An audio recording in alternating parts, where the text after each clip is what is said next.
என் சொந்த தேசம் பரலோகமே, எப்போது நான் காண்பேன். என் சொந்த தேசம் பரலோகமே, எப்பொழுது நான் காண்பேன். ஏங்குகிறேன் தினமும், நான் ஏங்குகிறேன் தினமும்.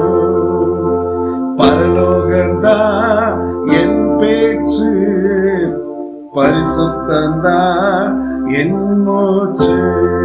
பரலோகம்தான் என் பேச்சு, பரிசுத்தந்தான் என் மூச்சு. Praise Lord. எப்படி இருக்கீங்க எனக்கு அன்பான தேவ பிள்ளைகளே?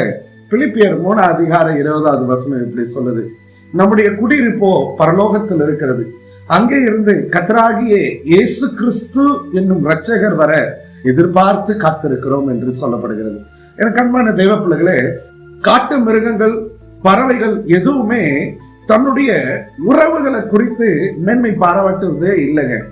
ஏன்னா அதுங்களுக்கு நெருங்கிய உறவுக்காரங்க, தூரத்து சொந்தக்காரங்க அப்படின்ற எண்ணங்களோ சிந்தனைகளோ அறிவோ அந்த மிருகங்களுக்கு கிடையாது.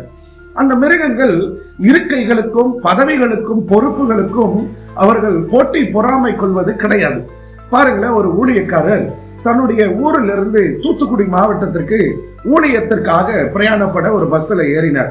மதுரை பக்கம் வண்டி போன பிறகு கீழே இருந்து 2 வாலிப பிள்ளைமார்களும் அவர்களோடு கூட அவர்களுடைய தாயாரும் ஏறினாங்க. ஏறி அவங்க பஸ்ஸுக்குள்ள வர்றதுக்குள்ள இன்னொரு சகோதரி தன்னுடைய கணவனோடு வருகிறவர்கள் ஜன்னல் வழியாக ஒரு பைய உள்ள போட்டு அந்த சீட்டில் உட்காரும்படியாக அந்த சீட்டை இடம் பிடிக்க அப்படி செய்தார்கள். இந்த மேலே ஏறி வந்த வாலிப பிள்ளைகளும் அந்த தாயாரும் அந்த இருக்கையில உட்கார்ந்து கொண்டாங்க. இந்த பைய போட்டு சீட்டு பிடிச்ச அந்த அம்மா உள்ள வந்து, இது என்னுடைய இருக்கை, நான் அந்த பைய போட்டு நான் சீட்டு பிடிச்சேன் அப்படின்னு சொல்லி வாக்குவாதங்கள் ஆனது. மிகவும் கடினமான வார்த்தைகளை பேசிக்கொண்டு இருந்தார்கள். இப்படி பேசிக்கொண்டு இருக்கும் பொழுதே இந்த நபருடைய இறங்க வேண்டிய அந்த ஸ்டாப் வந்துருச்சு. வாக்குவாதம் பண்ணிக்கொண்டே இறங்கி போய் விட்டார்கள். இந்த உலகத்துல யாரா இருந்தாலும் சரி, அந்த இருக்கைக்கும் அல்லது அந்த பதவிக்கும் பொறுப்புக்கும் தங்களுக்கென்று சொந்தம் கொண்டாடிற சிலர்லாம் பொருட்களை குறித்து பயங்கரமா சொந்தம் கொண்டாடுறாங்க. இது எதுவுமே நமக்கு நிரந்தரம் அல்லங்க.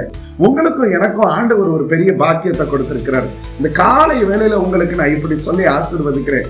நம்முடைய குடியிருப்பு பரலோகங்க, பரலோகம்.